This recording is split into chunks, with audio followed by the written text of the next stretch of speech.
नमस्कार दोस्तों, मैं हूं राहुल जैफ। लीगल चैनल में आपका स्वागत करता हूं। जब आपको केस के लिए लड़ने के लिए कहा जाता है तो आप हमेशा बस कोर्ट जाते हैं, कुछ दो चार बातें होती हैं, होने के बाद डेट लेते हैं, आ जाते हैं और संतुष्टि भर कर लेते हैं। और यही सोच आपकी आपको केस में लंबा चलाती है।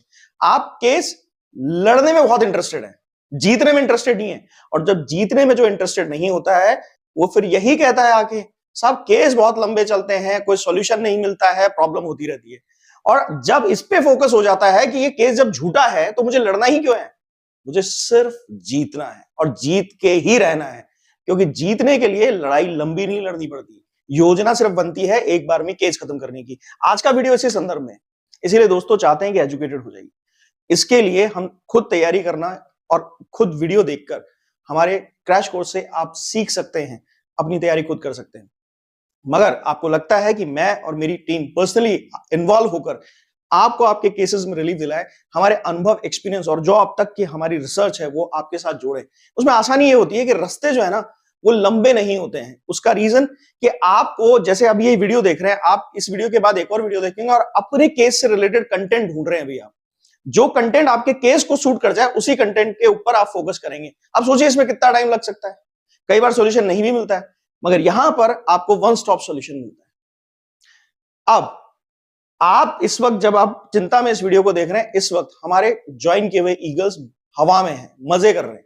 आने वाले टाइम में हम आपको उनके मजों की वीडियो भी दिखाएंगे, क्योंकि हमारे साथ आने के बाद हर आदमी इसको एंजॉय करता है, उलझा नहीं रहता है, टेंशन में नहीं रहता है।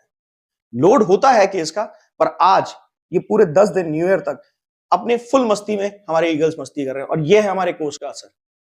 आप अगर इन कोर्सेज का हिस्सा होना चाहते हैं, इन्हीं लोगों की तरह इतना कॉन्फिडेंट और स्ट्रांग रहकर अपने केस लड़ना चाहते हैं, जल्दी बाहर आना चाहते हैं, तो दिए गए व्हाट्सएप नंबर पर डिटेल लें और उसके बाद आप इन कोर्सेज को ज्वाइन कर सकते हैं। आप इस वक्त किसी कानूनी समस्या में समस्या का समाधान चाहते हैं तो दिए गए व्हाट्सएप नंबर पर डिटेल लें और लेने के बाद फिर आपसे कॉल आएगी और कॉल पे आपका समाधान किया जाएगा। देखिए, बात इतनी सी है कि केस जीतना है कि लड़ना है, वीडियो यही देखना है या और 100-200 वीडियोस देखना है। मुद्दे की बात सिर्फ इतनी सी है कि अगर केस जीतना है तो फोकस होकर सुन लीजिए। ये आपके आसपास का सॉल्यूशन किसी ने बताया नहीं या फिर आपने गौर नहीं किया। देखिए, एफआईआर होती है। अच्छा, मैं इस बात को शुरू होने से पहले समझा दूं कि ये दोनों के लिए काम कर रहे हैं। जिन लोगों के 2-4 साल से केस चल रहे हैं, जो सिर्फ एफआईआर के स्तर पर या फिर कंप्लेन के स्तर पर है, दोनों के लिए लाभकारी है। दो ही सॉल्यूशन दूंगा, उसके बाद थर्ड सॉल्यूशन इन दोनों के ऊपर मजबूत जोड़ का एक हिस्सा दिखाएगा। समझिए, एफआईआर के स्टेज पे है और अगर एफआईआर होने के बाद केस के स्टेज पे, पर एफआईआर से केस को जोड़ लीजिए। अगर आप किसी भी स्टेज में दूसरे, तीसरे, चौथे साल में चल रहे हैं तब भी देखिए, एफआईआर क्या होती है। एफआईआर इन्वेस्टिगेशन का हिस्सा है और इन्वेस्टिगेशन जो है अगर वो प्रॉपर नहीं हुई तो एफआईआर की कोई वैल्यू नहीं है। इसके लिए आप चाहे केस लड़ रहे हो और चाहे आप केस शुरू नहीं हुआ, सिर्फ एफआईआर के स्तर पे, आला अधिकारी जैसे सुप्रिंटेंडेंट ऑफ पुलिस होते हैं या आईजी लेवल के अधिकारी होते हैं, इनसे मांग कीजिए कि इन्वेस्टिगेशन में आयोग की तरफ से लापरवाही की जा रही है या फिर अब भाई आप केस में हैं तो की गई थी, और उस सूरत में एक प्रॉपर फेयर इन्वेस्टिगेशन कराई जाए। जब ये प्रॉपर फेयर इन्वेस्टिगेशन की बात होती है तो आला अधिकारी आपको तुरंत रिस्पॉन्ड करके और एक नया आयोग अपनी तरफ से नियुक्त करते हैं, जो कि उस संबंधित थाने से बिल्कुल अलग व्यक्ति होता है। वो 100% एकदम इंसाफ वाली आपकी इन्वेस्टिगेशन बना के देगा, जिससे आपको रिजल्ट आएगा।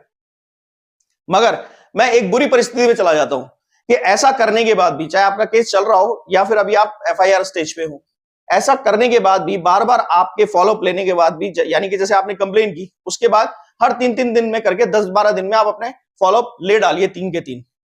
अब आपने फॉलोअप भी ले लिए, उसके बावजूद उन लोगों ने आपको रिस्पॉन्स नहीं दिया। घबराइए मत, ये लॉटरी है।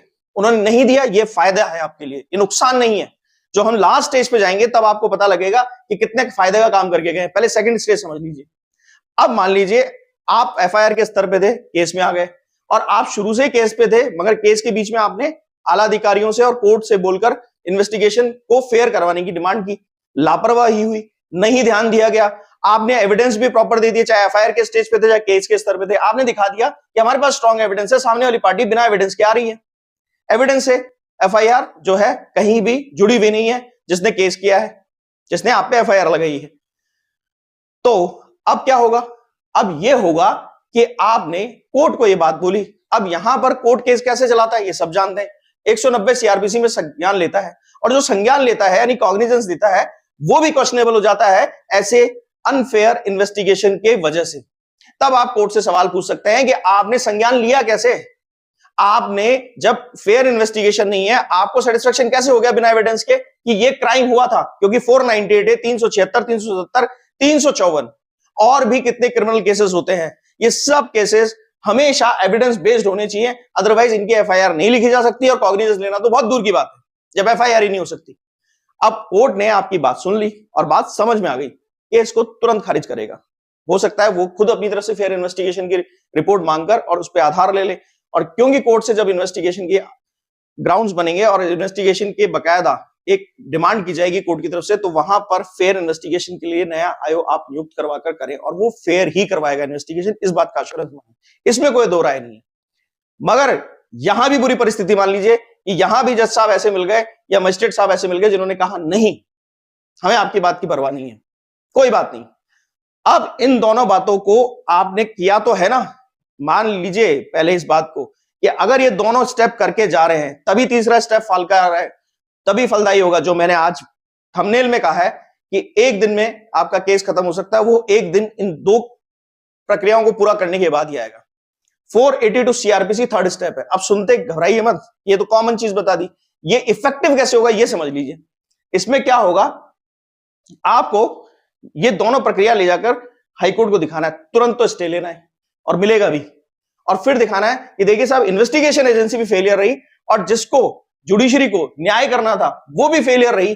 वो इन्वेस्टिगेशन में बिना एविडेंस के ही केस चला रही है, और यहां पे जो कॉग्निजेंस लेना था वो एविडेंस बेस्ड होना चाहिए था, वो पूरा प्रक्रियात्मक फेलियर है, प्रोसीजर डिफेक्ट आ गया उसके अंदर।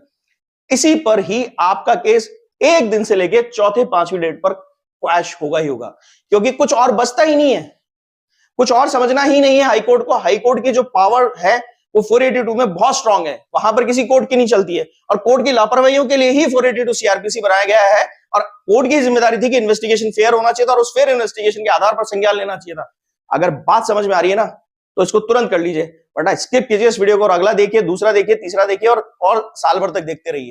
ये सॉल्यूशन है ऐसा जब आप पे कोई क्रिमिनल केस चल ही नहीं सकता है। अगर वीडियो अच्छा लगा तो लाइक कीजिएगा, शेयर कीजिएगा, सब्सक्राइब कीजिएगा, और जाते जाते बता दीजिएगा कि क्या कुछ करने वाले हैं अपने केस में, या ठंडी चाय बन के एक कोने में पड़े ठंडे होते रहेंगे। Thank you.